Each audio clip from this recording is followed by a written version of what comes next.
Okay, dito naman muna po tayo dito. Bigyan lang po natin ng linaw. Bigyan lang po natin. Bigyan lang po natin linaw. Ang dahil po nagre-request nito. Sabi ni Robin Padilla ng Mangmang, war, gera, digmaan sa gitnang silangan na nagre-resulta ng terorismo sa iba't ibang parte ng mundo. Aray ko. Ang nabibintong pagkadawit ng Pilipinas sa China-Taiwan conflict, hindi po ba ito force majeure? Aray ko. Bobo po talaga, no? Ang bobo po talaga. Ano po ba yung force majeure? Ito po, para lang po sa kalinawan. Force majeure 101 for Robin Padilla. Hindi po ito legal buffet na kukuha ka lang ng bagyo, gera at El Nino tapos automatic valid na. Aray ko. Number one, ano po ba ang force majeure? Hindi ito listahan ng lahat ng nakakatakot na pangyayari. Sa batas, may test ito. Beyond control, unavoidable at ginagawang imposible ang obligasyon. Hindi sapat ang baka, posible o nakakatakot pakinggan. Hindi po pwede yung baka mangyari yung Philippine-China-Taiwan conflict. Hindi po pwedeng ganon. Kailangan reliable. Kailangan realidad. Aray ko. Kusang ina mo. Aray ko. Number 2, hindi ito force majeure kung forecast pa lang, paparating pa lang, possibility pa lang, possibility na magkagera yung Philippines tsaka China, hindi pwede po yun. Risk assessment pa lang o pinag-aaralan pa lang. Political convenience lang, hindi rin po pwede. Hindi ito gumagana by dramatic voice over. Aray ko. Yan po ang force, yan po ang force majeure, hindi po pwede. Ano pa? Number 3, example check, mga sample. Actual pandemic, yan po ang force majeure. Real lockdown, pandemic, nag-lockdown. Present avoidable disruption, earthquake, gumuguho na yung mga building, hindi talaga pwede. Aray ko. Aray ko.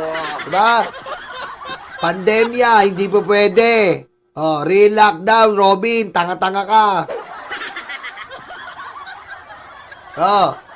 Yan ang mahirap pag wala tayong legal background eh. Aray ko.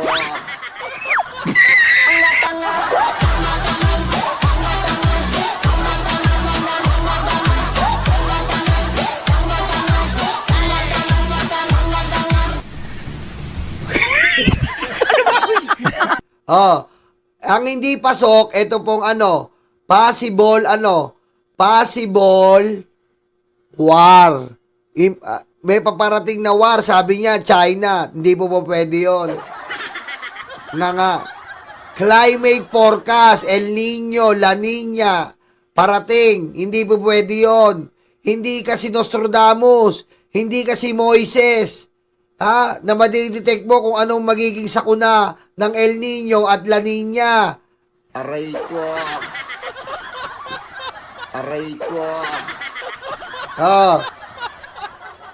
Imaginary future excuse. Ibig sabihin, sa future, baka magera tayo ng China, kawawa tayo, hindi sila makapag-plenaryo.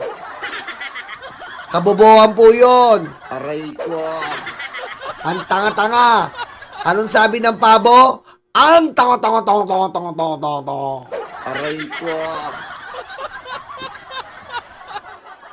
Ang pinaka-bottom line po, force majeure excuses the impossible, not absenteeism, not paranoia, and definitely not political convenience. In Tagalog po, ang force majeure, hindi po kailangan ikonekta mo sa imposibleng pangyayari sa pagliban.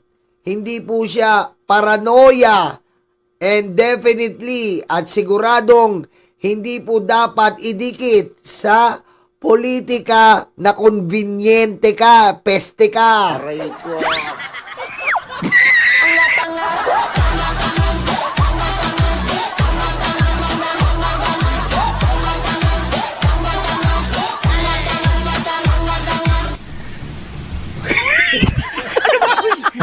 Ayon po kay Jesus Pielsis, ano po ba ang landmark law na ginawa ni Robin kung kumpara mo kay Trillanes? Ha?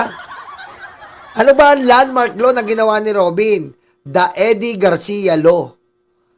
Philippine Islamic Burial Act. Yan po ang mga landmark law. Ito po ang malupit na landmark law ni Robin. The Gluta Drip at Work Act. Aray ko. Ayan po ang mga ano ni Robin. Tandaan nyo po, ito malupit, the gluta drip at work. Tuwan-tuwa po si Mariel, naka-live pa, nagpapagluta sa opisina ni Robin. Aray ko. Oh. Ano pa? The Fugitive Nakiangkas Act. Oh. Aray ko. Ayan po, yung nakiangkas sa kanya si Bato, ayan po ang ano niya, batas niya, Fugitive Nakiangkas Act. At ito pa yung latest, bawal sigawan ng I have the floor. Aray ko. Diba? Bawal sigawan. At saka si Joby, meron pa siyang Songke Act. Pwedeng mag-chongke ang mga staff niya.